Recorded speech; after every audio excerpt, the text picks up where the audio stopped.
Hello, my name is Mark, and I thank you so much for coming by today. If someone asked you to tell your story, where would you begin? Would it be a long story, or would it be a short story? Would it be filled with all kinds of wondrous details, or would you keep it simple to make your story super clear? We all want to tell a good story that engages others, promotes conversation and dialogue, and may even get a reaction. But how do we tell a good story with our artwork? It seems easy for a children's book artist or a graphic novel artist, but what if we simply want to paint a landscape picture or do a character study? Well, no matter what we like to do creatively, each piece we create should tell some kind of story. Whether it's to communicate a message, a theme, or an emotion, there are ways to approach a piece to effectively tell a story that others can relate to get that message across, or to simply generate a response. Now, before we begin, I should note that it's allergy season here in New England, and I'm one of those people that gets hit hard every year. So I apologize in advance for the roughness of my voice if you can't hear it already. Anyhow, in today's discussion, I wanted to share 10 ways to help tell a story with our artwork, whether it's a landscape painting, a piece made from modeling clay, or a character from a graphic novel. And probably the best place to start is with number 1, originality. One of my favorite stories when I was young was Star Wars. It was unlike anything I'd ever seen or heard of before. It wasn't until a few years later when I learned it was essentially a retelling of King Arthur and the Knights of the Round Table. Throughout history, stories have been retold over and over, each one with a unique twist. For example, the story of Romeo and Juliet has been retold countless times, including in the classic West Side Story. Retelling a story that's already been written is nothing new. The only important thing to remember is to be original in the approach. Like when Pixar released the movie Cars, most viewers had no idea they were watching a retelling of the film Doc Hollywood. So whether it's the Beatles covering Chuck Berry songs, or Procol Harum doing A Whiter Shade of Pale, which is almost identical to Bach's Air for G-string, which is a classical piece, it's important to ensure whatever story we're telling, that we tell it in a voice that is uniquely our own, an original voice that owns the story and will protect it from comparison. Trying to come up with fresh, original work can be challenging, especially if we subscribe to the belief that everything's been done before. Having an original voice is always possible, but we simply have to know how to create from our own origins and combine personal experiences with something that may be familiar or in a retelling of something established. But it's wise to remember that audiences are very quick to recognize and compare originals versus something being retold, which brings us to number 2, identify your audience. Country musicians don't write music for rap fans, and abstract artists don't create work for landscape exhibitions. Knowing the audience we're creating for will not only make our audience happy, but may also attract a larger audience. As artists, we have the ability to cross over into multiple genres which can appeal to an even greater range of people. For example, imagine a story that's in the animal genre. Now bring that animal story into the science fiction genre. Then incorporate that story into the fine art genre as well. Does this animal science fiction fine art story sound familiar? Well, this is the story of the Teenage Mutant Ninja Turtles, which has been a huge franchise for decades. But most people don't know that it's actually leveraged from an original story called The Three Musketeers.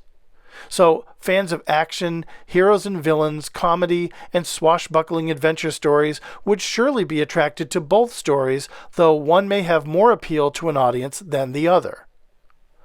Identifying our audience can be very tricky. For me, I work in various styles, which draws audiences from different ranges. My cartoonish work is probably the most popular, while my commercial work is very conservative. When I aim for realism or abstract work, my work then appeals to an even broader range. But when I'm creating a piece, I have to know exactly which audience I need to appeal to. When I create a piece for the wrong audience, they'll let me know about it. Connecting with our audience, however big or small, through our visual storytelling is key to growing that base and providing us with direction for our future work. One of the things I've learned about my own work is to make it more relatable. And that's number 3, make it personal. One of the most common things I see with artists, especially online, is that their work tends to lack emotion. Even the most technically proficient artists often fail to reveal their personality, spirit, or heart in their work. For them, a painting of a leaf is just a painting of a leaf. For many artists, their work is just rinse and repeat, choosing static subject matter, random color choices, and hurrying to finish to post online or to meet a deadline. In making our art personal, it means taking the time to put the flavor of our personality into each phase of the creative process. From concepts that are relatable and timely, to subjects that share our emotional qualities and values, to colors and compositions that enhance the experience. If you've ever watched me draw characters, you may notice that I always draw the eyes last. More specifically, I draw the pupils last. Because while I'm developing a drawing or a painting, I'm getting to know the characters I'm creating. Their personality comes to life as I flesh out their appearance until I finally come to the last stage, drawing in the pupils. For me, the eyes bring my subject into existence. It gives them a sentient sensibility. Myself and the viewers can connect directly with them through their eyes, and the relationship then becomes personal. We can relate to even the most repelling characters. And this doesn't just apply to people or animals. This applies to trees, structures, or even clouds. Creating things with lines that are soft and comforting can have just as much impact as lines that are harsh and chaotic. I've found that in bringing an honest, sincere part of myself into my work, it allows me my personality to show even if it's not directly. And when I look at that piece later, I find that I enjoy the work I did more. Which leads to number 4, enjoy yourself. It's very simple. If we're struggling through a piece and not enjoying any of the process, it will be 100% evident in the final presentation of it.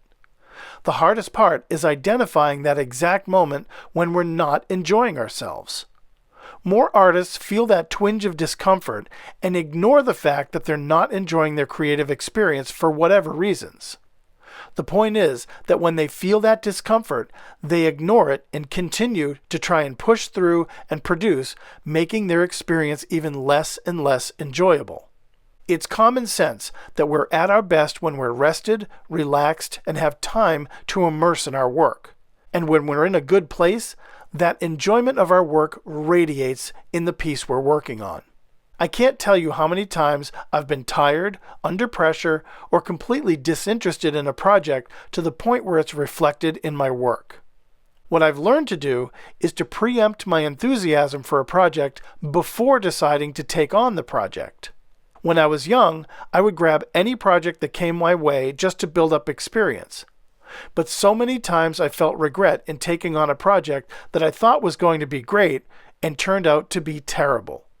Recently, I turned down a lucrative assignment because the subject was not something I found interesting at all, and because the client had 10 people who would be reviewing my work.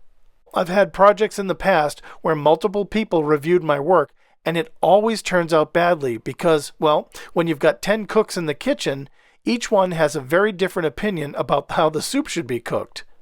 And with this project I turned down, I preempted my enthusiasm based on my past experiences to forego the headaches and my lack of interest despite how much it paid. I was polite in declining the job and even recommended a friend of mine who took the job right away. But for me, I just knew I would not have enjoyed it, not one bit. And that takes us to number 5. It must be attainable. When creating a story, especially a visual story, it must be doable. It must be something within our wheelhouse, so to speak, or within our abilities. Have you ever tried to work on a project in a medium you're completely unfamiliar with? Have you ever tried to work on a piece that is far larger than a scale that you're used to? Have you ever worked on a piece that was just beyond your skill set? I have, and I can't tell you how many times. Working outside our comfort zone is one thing, but working outside our skill set is another. I worked for a company years ago, one of my first jobs, as a technical illustrator. My job was to do cutaway drawings for mechanical devices like paper shredders, computer components, and so on. The marketing team would get the spec sheets from the engineers, translate them, and then give me the direction. Most times these projects were simple, but there were a few projects that were just way outside of my skill range. It took me a long time to realize that I was wasting too much time trying to complete the project instead of just knowing it instinctively. Knowing what we can and cannot do, especially early on, will keep us from wasting time, wasting materials and resources, and especially wasting money. Recognizing what's attainable for us will also keep us from doubting our skills, deflating our confidence, and second-guessing our decisions. And that's why number 6 is so important. Keeping it simple. It's easy to derail a story by getting into complex situations, extraneous details, or conflicting ideas. When I was an art director, one of the most common things I would tell designers to do would be to keep it simple. Many novice designers were anxious to populate an ad with too many elements, too many photos, too many fonts, too many graphic elements, and too many colors.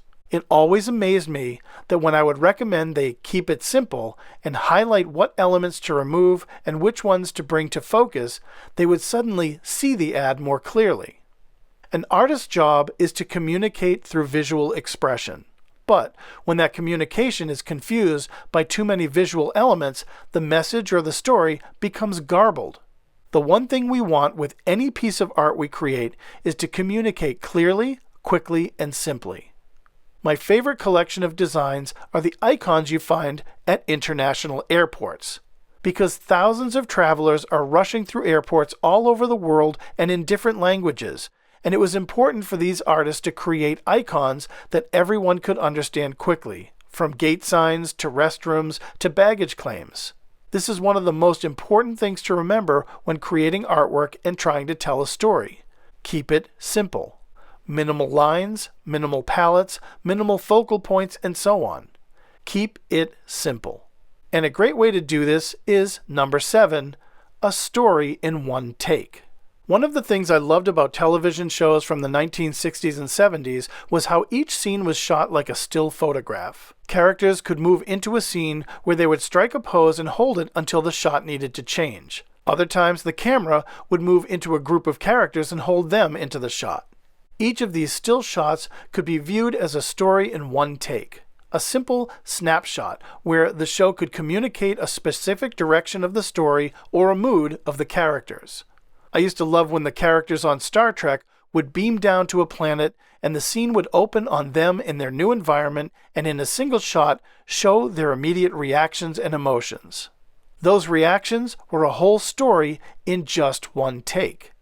As artists, we have it a little easier because we're not creating hundreds of shots to build a story, but it's our job to tell our story in a single take or in a single piece. Whether we're presenting a landscape painting, an abstract digital piece, or a vibrant character study, the piece should be able to tell a story on its own. The most appealing artwork through history has the ability to communicate a lengthy story in a single image. The Mona Lisa, the Statue of David, and even the digital NFT, Every Day's the First 5,000 Days. They all communicate a specific theme or idea in a single image. The Mona Lisa portrays pure innocence existing in a toxic volcanic landscape. The Statue of David shows the fear in the eyes of a young man facing his ultimate fear. And Every Days shows an exhaustive collection of 5,000 pieces of an artist's work contained in a single image. The work we create should always have something to communicate through color, texture, words, or shape.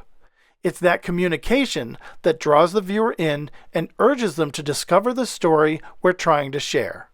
And that takes us to number 8, coherence and continuity. The words coherence or cohesiveness and continuity are mandatory in the fashion world. Coherence is when a piece looks like it belongs to a larger collection or a body of similar work created by the same hand.